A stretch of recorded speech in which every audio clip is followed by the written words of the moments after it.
Hello, my name is Tony. Reviewing The Last Seduction was inevitable. For a long time I knew I was going to have to do it. It was a given. Like death and taxes, you can stave them off, delay, avoid, procrastinate as much as you want. But one day, you're going to have to cough up. You're going to have to pay the piper. Just a matter of when. For me, with this right here, it's now. I've just finished rewatching it on Blu-ray, and I have to say it was one of the most depressingly lousy Blu-ray transfers I've seen to date. I'm in two minds as to whether my old DVD copy might be a better option to watch in future. Visually, this is grainy, dull, noisy, poorly detailed, with flat, lifeless colours and enough artifacts ripping and farting around to make you want to poke your fucking eyes out with a rusty protractor. Don't buy it. I don't often say that, but I'm going to make an exception. If you want to see it, watch it on one of the streaming services. Do that instead. It won't be any better or worse. And I'm not saying this to excuse the quality of the visuals in this review, because honestly, there's no excuse, just by way of an explanation. So anyway, why have I got to do this? I know you're dying to know. It isn't so much the film itself. That has some holes in its logic you could drive Lizzo through. Probably, at a push. Don't get me wrong, there are some great things about it, but also some things that will antagonize and perplex. No, the main reason for doing it is Linda Fiorentino. This is a moment when some of you go, who? Well, she's an actress who headlines the show, and she delivers one of the greatest screen performances of any actress in any film ever. And it's because of her and the character she plays and the way she plays that character that I just had to do this review. Compelled to, if you like. I'll clarify further as we go. New York City, and we meet Bridget Gregory, Linda Fiorentino, strutting her stuff as the raven-haired, ball-busting, floor-walking boss of a telemarketing scam. She is as tough and unyielding as the tempered porcelain, nail varnish and hair lacquer she seems to be sculpted from. Then we are introduced to her husband Clay, Bill Pullman, a corrupt doctor involved in a drug deal beneath a bridge down by the river. He swaps a case full of pharmaceutical-grade cocaine for $700,000 in cash. Clay, in hock to a loan shark, is a smarmy and cocksure ass with a temper he finds difficult to control. Back at their apartment, he lands a spontaneous backhander on Bridget when she calls him an idiot. The expression on her face indicates in no uncertain terms Clay has just made the biggest mistake of his life. Whilst he takes a shower, Bridget scoops up the cash and cuts loose. Finding herself in a small town in cow country called Beston, whilst en route to Chicago, Bridget soon contacts her dodgy lawyer Griffith J.T. Walsh, who advises her to stay put, keep off the radar and bide her time until the dust settles. First, she walks into a local bar to consider her options, and is almost immediately hit on by Mike Swale, Peter Berg, a local man recently returned home from Buffalo, under something of a cloud, following a quick Vegas-style marriage he doesn't want to talk about to his friends or anyone else. Suspicious, yeah?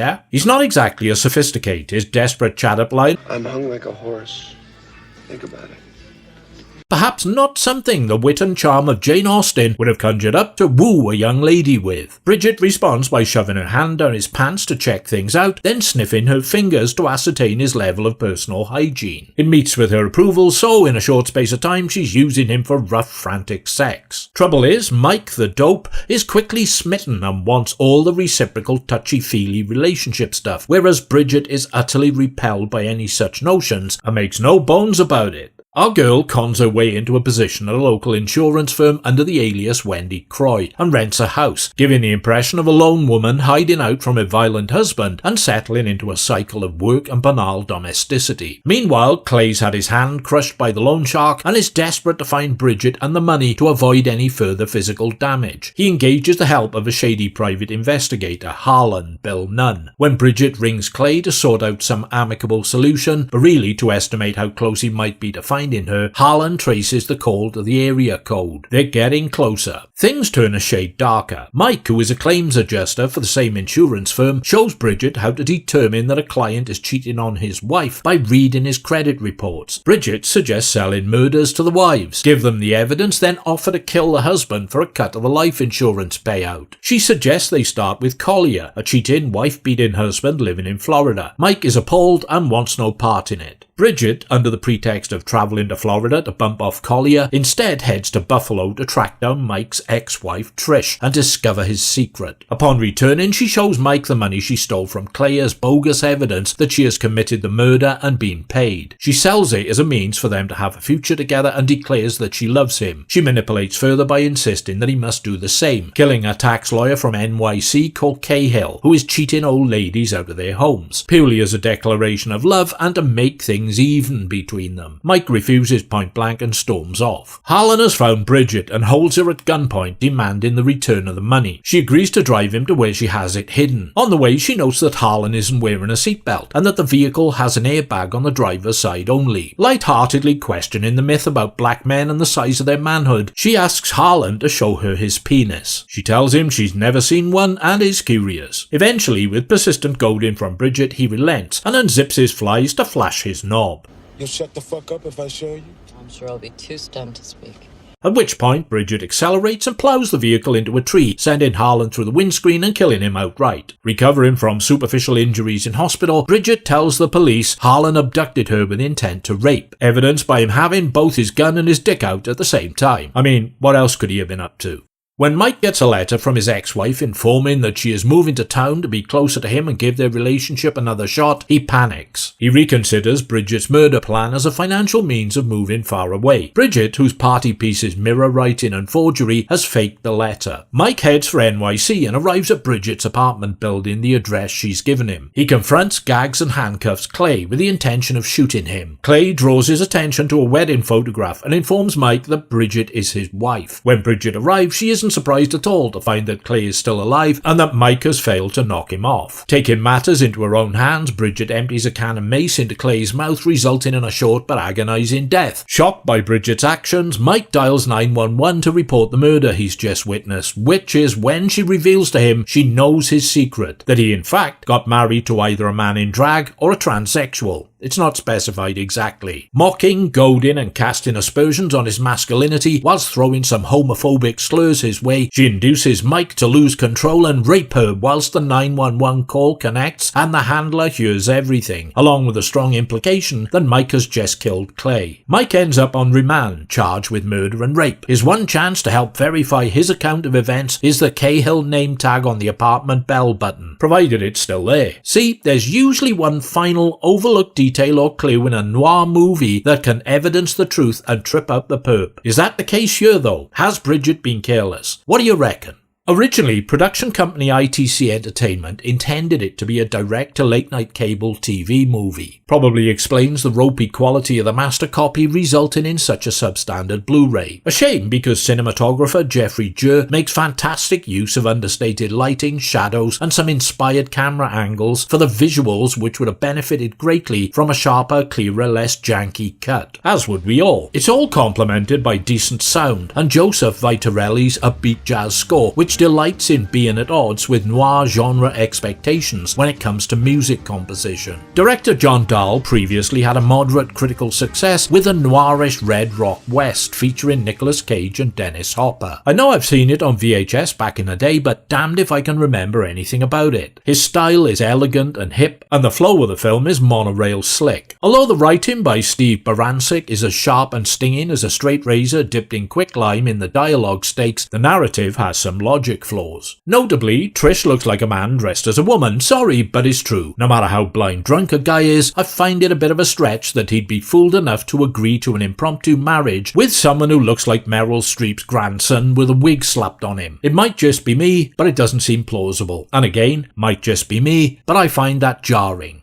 Bridget doesn't make mistakes, yet she contacts Clay several times by phone, surely knowing that she's running the risk of increasing his chances of tracking her down. I think she'd have avoided contact at all costs, unless, of course, she wanted to be found. Then there's Clay suddenly figuring out that Bridget's new assumed name is Wendy Croy from chancing to look at a picture of New York in their apartment. It will be an anagram of New York, he reasons in a spontaneous eureka moment based on her love of word games. Yeah, right, of course it will. Any fool would see that. Not. Mike is dumb, sure, but really how dumb do you have to be to buy into Bridget's scheming and not suspect something's a bit off? Someone that dumb would forget to breathe, for fuck's sake. And the rape in the end, whilst the police handler is speaking on the phone and telling Bridget help is on the way, whilst listening to the whole thing, does stretch credulity a bit. Unless Mike is so stupid or driven to distraction by Bridget's insults, he is unable to think or reason anymore. I suspect that's the suggestion. Well, the fuzz are coming, better carry on raping this chick till they get here. Fill my boots. Yeehaw! Uniformly, the performances of the supporting cast are excellent. Pullman especially good, as a perpetually smirking, egocentric and and foolish man, way over his head in criminality and completely outclassed and underestimating of his wife. Berg makes a more than serviceable wide-eyed dupe, and Bill Nunn is a class act as the none too bright private dick, whose dick turns out to be not so private after all, as it happens. However, the main reason to watch is Linda Fiorentino, who is a mind-scrambling revelation. Her Bridget possesses no trace of the good girl pretense or sympathy-eliciting manufactured victimhood much beloved in the composition of noir movie female characters. She transcends the blueprints laid down by Barbara Stanwyck, Rita Hayworth, Lana Turner, Sharon Stone and Kathleen Turner. Kathleen Turner in Body Heat comes closest to her persona, but where Bridget differs is in her brutal, unflinching honesty. She doesn't hide behind a sham veil of feminine vulnerability. There isn't a vulnerable bone in her body, and she could care less what anyone thinks of her. When I say this, believe me, I mean it as a respectful compliment and not a misogynistic insult in any way. Bridget is the most glorious and magnificent stone-cold bitch from the off. She has no regard for unwritten social rules, stares down the patriarchal order, mocks men as infinitely lesser beings, and runs completely on her own power and juice. She radiates barely contained contempt for her surroundings and everyone she meets within them. Cruel, manipulative, scheming, red-hot sexy, and terminally magnetic catnip to the male of the species. She's the smartest person in the room, in any room, and always a good 2 steps ahead of everyone else. Never stops calculating the odds and how to best capitalize on her physical and psychological assets to serve her own twisted needs and agenda. And despite all this, she still manages to be the hero of the piece and the character we root for, which is the truest testament to the seductive brilliance of Linda Fiorentino's super subversive, supercharged, and precisely judged performance. How the hell she makes you care about and empathize with a character with no redeeming, identifiably human features is one hell of a magic trick. Her performance alone is central to the entire setup, the epitome of erotically charged sociopathic cool, driven and supported by Dahl's incisive direction and the acutely penetrating writing of screen scribe Barancik. Even those who weren't necessarily bowled over by the film couldn't fail to acknowledge the utter feral virtuosity of Fiorentino's performance. She was tipped for an Oscar, but because the film had been screened on HBO prior to a theatrical release, the Academy snobbishly rejected her for nomination, which strikes as par for the course for those twats. What is even more disturbing is that someone capable of this quality benchmark of screen acting went on to have a disappointing non-career. She took the title role in William Friedkin's 1995 erotic thriller Jade, and everything just fizzled out after that. Jade was a critical and financial disaster and certainly one of Friedkin's lesser works, which is me being kind.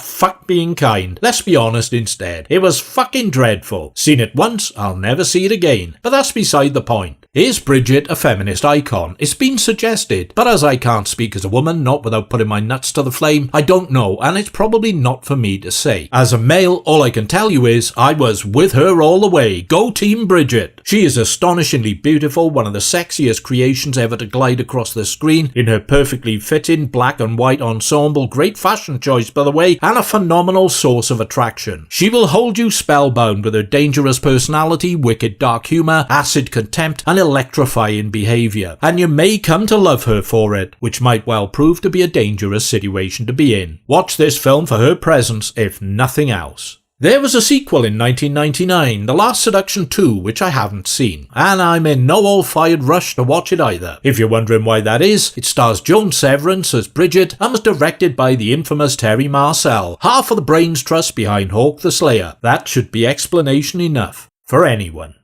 Thanks for your time and attention, I appreciate it. Please consider hitting like, don't like, leaving a comment, subscribing, checking out my Patreon page, or sending a very welcome festive gratuity with a very important thanks button below. I'll be back as soon as I can, still getting to grips with my new torture machine. Farewell for now, and I wish you the merriest Christmas and happiest New Year it's possible to have. Merry Christmas. Later, pilgrims.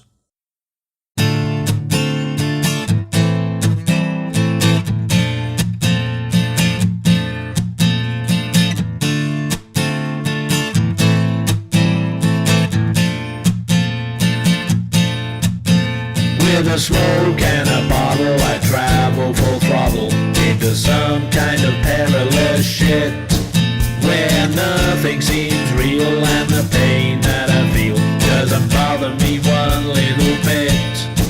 And it's funny how drinking turns